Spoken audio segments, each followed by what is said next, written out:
হরে কৃষ্ণ। গোপাল সোনা নমস্কার। তোমার ভক্তদেরও আমার শতকোটি প্রণাম জানিয়ে আমি সন্ধ্যা আরতি করছি তোমার কাছে এবং তোমার ভক্তদের কাছে। আমার একটা নিবেদন, আমার শরীর ভালো না, তাছাড়া আমার বৌমারও অনেক শরীর খারাপ, এই ব্লাড ক্যান্সার, তারপরে আবার এই যে কদিন ধরে খুব শরীর খারাপ, কেন জানি না, খুব ভয় লাগছে। কালকে যাবে কলকাতা ডাক্তার দেখাতে। তা তোমার কাছে আমি মিনতি করি, আর তোমার ভক্তদের কাছেও মিনতি করি। আমি আমার বৌমার জন্যেই মানে বেশি করে তোমাকে বলছি যে আমার বৌমার জন্যে কামনা করো, যাতে আমার বৌমা, কামনা আমি করি। আমার মাথা ঠিক নেই, আমি কি বলতে কি বলি আমি কিছুই বুঝতে পারি না। আমার বৌমার শরীর খারাপ, আমার খুব মন খারাপ। আমার ছোট্ট বুনু, মানে আমার বৌমার মেয়ে, ছোট্ট, এই 4 বছরের মেয়ে, আমার ছেলের, ছোট ছেলের ওই একটাই মেয়ে, আর নেবে না, কারণ বৌমা তো অসুস্থ। ওই ডক্টরের কাছে অনেক পরামর্শ নিয়ে তাই ওই একটা বাচ্চা নিয়েছে আর কি। বলছে ঠিক আছে একটা বাচ্চা নিতে পারো, নিয়েছে। এখন তো বৌমার শরীর ভালো না, জানি না কি হবে এখন। মানে যাতে মানে তোমার ভক্তদের কাছে, তোমার কাছে, সবার কাছে আমার অনুরোধ যে তোমরা সবাই ওর জন্যে কামনা করো যেন ও সুস্থ হয়ে ওঠে আর সুস্থ হয়ে যায়। কারণ ওর ছোট্ট মেয়েকে তো মানুষ করতে হবে, আর ওকে লালন পালন, ও খুব দুষ্টু, মানে কারো কাছে থাকতে চায় না। ওর মা ছাড়া কিছুই বোঝে না। আমাদের কাছে থাকে, মা থাকলে তবেই থাকে, কিন্তু মা ছাড়া থাকতে চায় না। তা ওইটুকু বাচ্চার মুখের দিকে তাকিয়ে সবাই আপনারা তোমার ভক্তদের বলবা যে যেন ওর মাকে ভালো করে দেয়। ঠাকুর তুমি মহান, তুমি অতল সমুদ্র, তোমার করুণার শেষ নেই। তুমি করুণা করো যাতে ও ভালো হয়ে যায়। আমিও অনেক মানে রোগের রুগী, কিন্তু আমার জন্যে আমি বলছি না, আমি আমার বৌমার জন্যে বলছি যে বৌমাকে ভালো করে দাও। আর আমাকে একটু ভালো রাখলে তো তোমার সেবা যত্ন করতে পারি, কিন্তু আমার এখন আর বাঁচার ইচ্ছা নেই।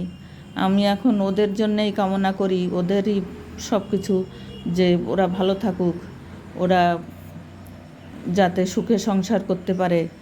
শোনা, তুমি সেই কামনা করো, আর তোমার ভক্তদেরও বলো তোমার ভক্তরা যেন ওর জন্যে কামনা করে, আর আমার ভিডিওটা দেখে, যাতে বুঝতে পারে যে কী জন্যে আমি ভিডিও করেছি আর কি বলছি। তাহলে লাইক শেয়ার কমেন্ট করলে আমি বুঝতে পারবো যে হ্যাঁ, ভিডিও দেখেছে, আমার বৌমার জন্য কামনা করেছে, আমার জন্যও কামনা করেছে তারা।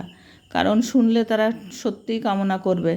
কারণ অত বড় রোগ, আর সে আমার বৌমার ফটো দেই না, কারণ ও যেখান থেকে ওষুধ খায় ওই ওষুধ তো আমাদের কিনে খাওয়ানোর ক্ষমতা নেই। 1 মাসের ওষুধের দাম 2 লাখেরও বেশি। তা আমরা অত টাকা কোথায় পাবো? আমার ছেলেটা এখন কোনো মতে টুকটাক কাজ করে, ইঞ্জিনিয়ারিং পাশ করেছে, কিন্তু চাকরির দিকে গেল না। ও হাতের কাজ করবে দেখে, মানে এই এসি ফ্রিজ এইসব কাজ করে, কিন্তু এত গ্রামে তো অত হয় না। এখন কলকাতায় মানে একটা খুলতে চাচ্ছে আর কি, মানে লাইন, ততদিন তো বাড়িতেই। এখন কি করি, মানে যাই হোক, তুমি একটা ব্যবস্থা করে দিও। তুমি তো সব কিছুর মালিক, তোমার ইচ্ছায় সব কিছু পৃথিবী চলে। আমরা সবাই মানে চলতে পারি তোমার ইচ্ছায়, তোমার ইচ্ছা ছাড়া তো কিছুই হয় না। তাই বলছি তুমি যাতে ওদের ভালো হয় তাই করো।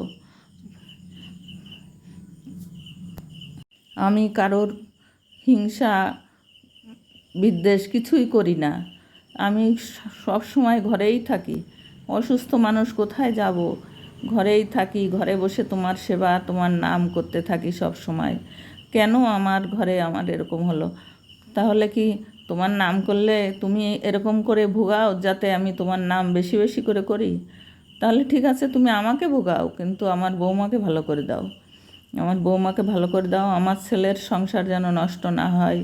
হে ঈশ্বর, হে ঠাকুর, হে করুণাময়, তুমি তোমার কাছে শত শত কোটি মানে অনুরোধ আর কামনা, তোমার ভক্তদের কাছেও সবাই আমার বৌমার জন্য কামনা করো, যাতে সে ভালো হয়ে যায়, ভালো থাকে। আমার বড় ছেলে, বৌমা, নাতি তারাও যেন ভালো থাকে। আমার নাতি এবার মাধ্যমিক দেবে, সেও খুব ভালো ব্রেনি ছাত্র, তাকেও ভালো রেখো, তাদেরও ভালো রাখো। বড় ছেলেটারও শরীর ভালো না, তাকেও ভালো রেখো। তোমার কাছে আমার এই কামনা, এই অনুরোধ, আর কিছু আমি চাই না। তুমি সবাইকে হাতে পায়ে ভালো রেখো, কর্ম করে খাবে ওরা, কর্ম দিও, সেইটাই আমি চাই। হরে কৃষ্ণ, হরে কৃষ্ণ, কৃষ্ণ কৃষ্ণ হরে হরে।